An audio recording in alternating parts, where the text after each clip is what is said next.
It's considered by some as Wisconsin's most popular state park. We're talking about Devil's Lake today on this week's podcast.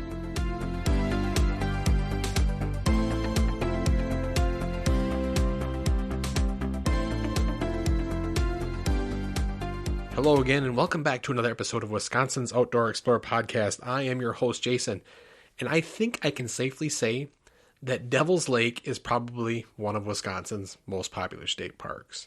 And it's pretty easy to see why once you visit it. But if you ask most people in Wisconsin what state park is their favorite, they're usually going to say Devil's Lake.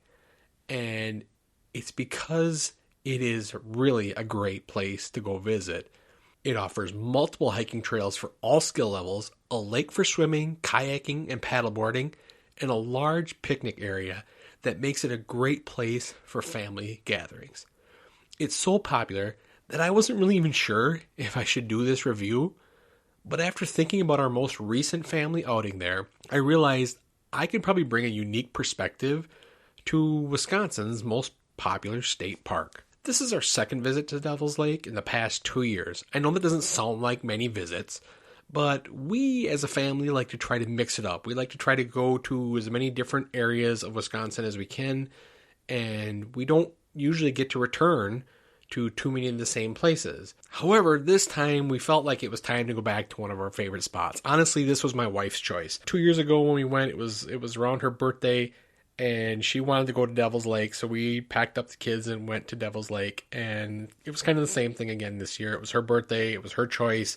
She wanted to go back to Devil's Lake, and I'm glad we did because it was really fun to go back 2 years later and have a whole new experience to one of our favorite spots. Let me go back a little bit to our first visit, which again was 2 years ago. Same spot, same time of year. The only real difference is we all were 2 years younger. My kids were 8, 6, and 3 at the time. We knew that we were going to have to go slow with 3 small kids, but honestly, we really didn't care because we just wanted to spend the day outside.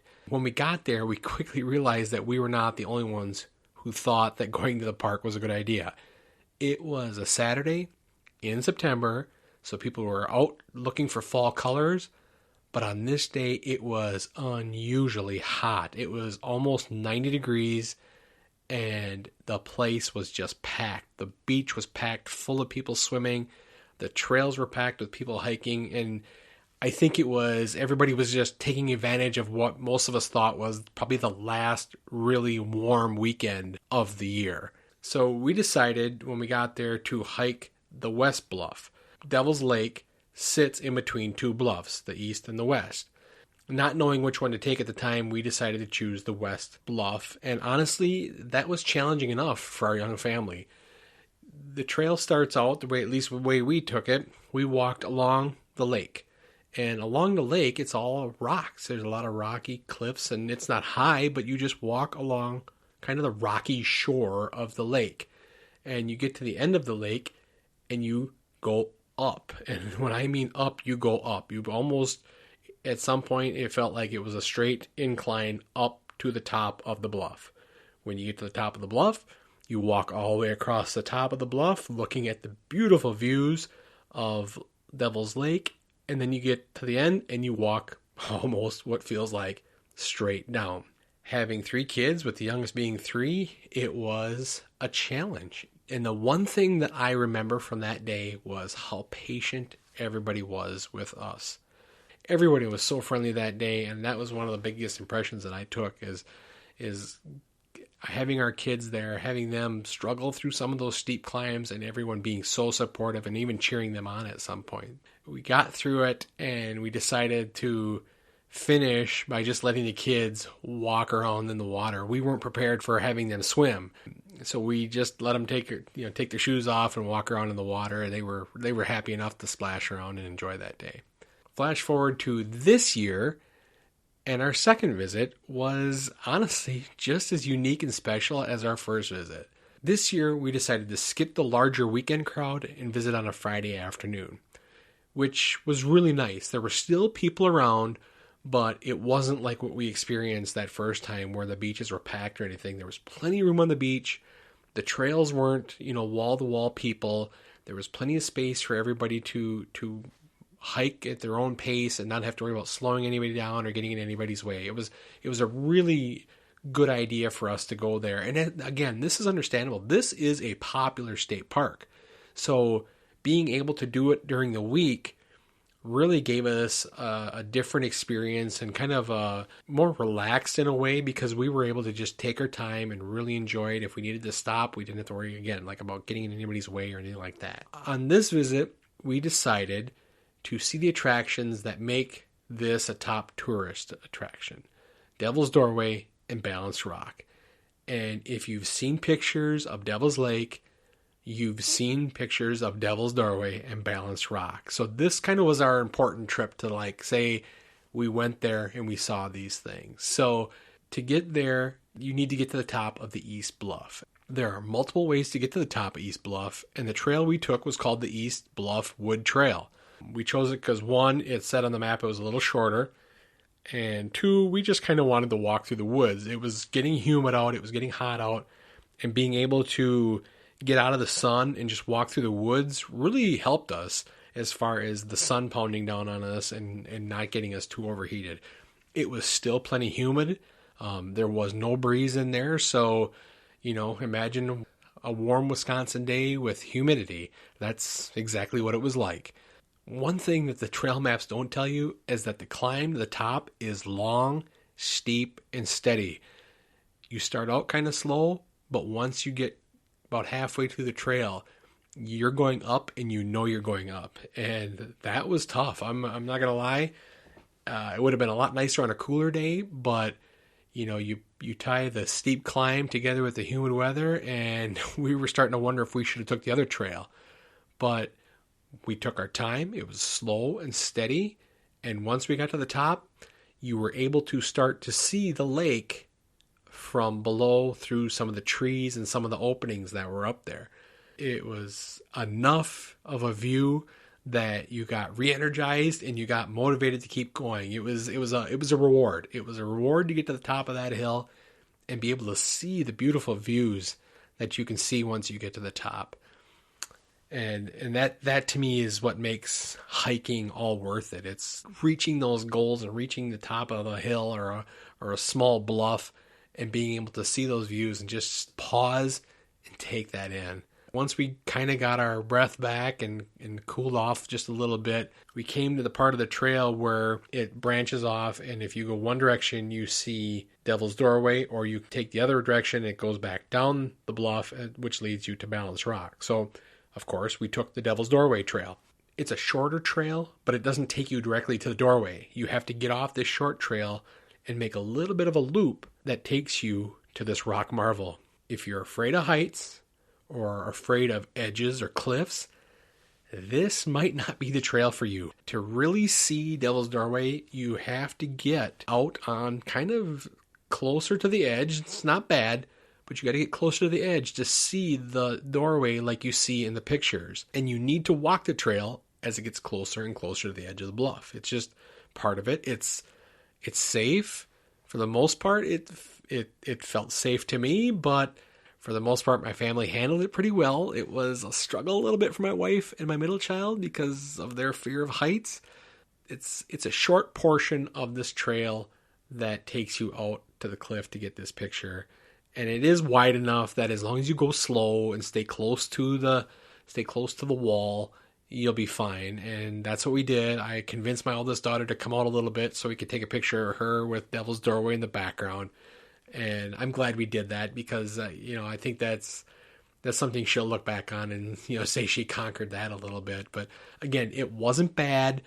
But if you are afraid of heights, you got to be aware of this a little bit because it can be a little scary if you don't know what you're doing. Now, it wasn't windy at all the day we were there, so that really helped. I think if it would have been windy, it would have been a little bit different for all of us. But it was just hot and humid, and that didn't make it as bad as, like I said, if there was a breeze blowing across the lake up the bluff, that might have made it a little bit more difficult to hang out there. But after getting the pictures I wanted and taking in the view for a short period of time because my wife was like, we got to get out of here, I can't take this, we backtracked to where we got on the trail and followed the signs to Balanced Rock. Now, the beginning of this trail was marked pretty well. we struggled pretty early into this trail to understand what direction we go. I don't know if the signs were been turned or whatever, but we had a hard time figuring out which way Balanced Rock was, and we weren't the only ones. We talked to a few different hikers that were confused about which way to go.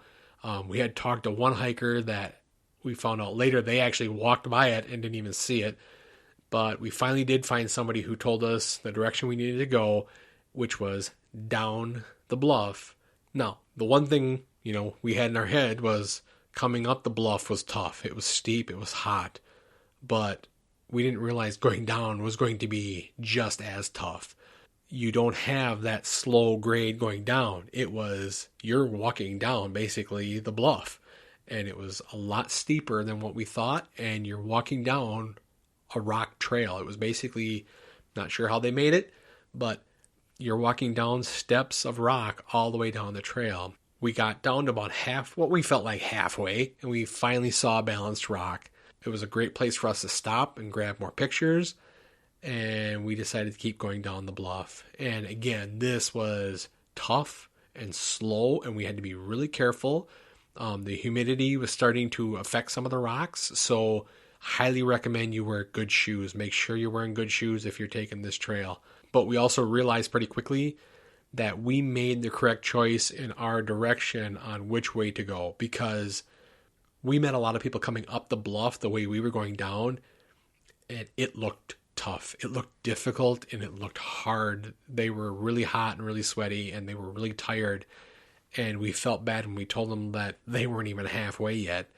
And you could just see kind of the look in their eye like, what are we doing? I suggest you kind of go up the back of the bluff and come down the front of it if you get a chance to go, because it was easier than going up that way. I don't honestly know if we would have made it up that way with the girls. I think it would have been tough with our kids to climb that bluff in some of those spots. Going down was still tough, but it wasn't as tough as I think going up would have been. That's one thing to think about. If climbing is tough for you, to make sure that you maybe take that path up the back of the bluff and maybe even come down that same way. That wouldn't have been a bad decision for us, but then we would have missed Balanced Rock, and that's why we took the East Bluff to begin with. But again, we met people coming up, and we had the same experience with them as we did the first time. People were very patient with each other, so it was good to see that even after 2 years that you were running into the same types of people that were helping each other and supportive of each other, and they were patient with each other. So we finally reached the bottom, and we were able to look back at our accomplishments and be happy that we were at the bottom. We all sat there for a while and just rested and just kind of took it in a little bit and decided that, okay, we're done hiking for the day. It was time for us to go back. Now we finally get back to the main portion of the park, and we were a little bit more prepared this time. We knew the girls wanted to go swimming, so we let the girls swim for like a half an hour, 45 minutes before we decided to call it a day. By the time we were done there, we had realized we had spent almost 4 or 5 hours there just enjoying the park and just taking in as much of the park as we can. I'm going to say that it surprised me a little bit that we were able to go back to Devil's Lake 2 years after our first visit, almost exactly 2 years, and the experience was completely new. And I think that's the important thing to remember. That just because you've been to a state or county park or a hiking trail or whatever it is in the past doesn't mean you should cross it off your list and never return. And I'm going to admit that on our first visit, we wouldn't have been able to do the hike that we did this year. Our kids would have been too young. They would have really struggled to climb up some of those steep hills that we climbed, and especially coming down. That would have probably been just too difficult for them, and it would have been absolutely miserable for my wife and I to try to get them up there. And then if we would have gotten them up there, they would have never gone out to go see Devil's Doorway. They just would have never done it at that age. So I'll admit, I think our first visit, the hiking trail we did on the West Bluff was probably perfect for our kids at that time. And it gave us a taste of what Devil's Lake is about. And I realized through this trip that as our kids get older, it opens up more opportunities to go back to some of our favorite places and experience our love for them all over again. So keep that in mind, especially if you have kids or you know somebody who has kids, to tell them to go back again. Maybe not in a year, maybe 2 years, maybe 3 years down the line. Go back again and experience it again, because it is a completely different experience. And I'm so glad that we did that, because it really opened my eyes to being able to go back to places that we have been now that our kids are older and just do it all over again. And that's what I want you to get across from this podcast. We all know Devil's Lake is a popular place to visit, but what I didn't know was that you can completely experience it in a different way. And it was like it was all new again. It was like we never had been there before. And that was a lot of fun for me. And I think it was a lot of fun for my family too. Because sometimes, with kids, once you've been someplace once, they're done with it. So being able to take them there and having them experience something completely new was a lot of fun for them, and it was a lot of fun for me. Remember, one of the great things about Wisconsin is that it changes with each season, and that means you can experience new things each and every time you visit your favorite spots as you become one of Wisconsin's outdoor explorers. Thanks again for joining me. I'm your host, Jason, and I'll talk to you again next week. Thanks for listening to the Wisconsin's Outdoor Explorer podcast. For more great information about being an outdoor explorer, visit our website at wisconsinsoutdoorexplorer.com. Be sure to check out the blog page and follow us on social media. And don't forget to subscribe to this podcast wherever you listen to your favorite podcasts.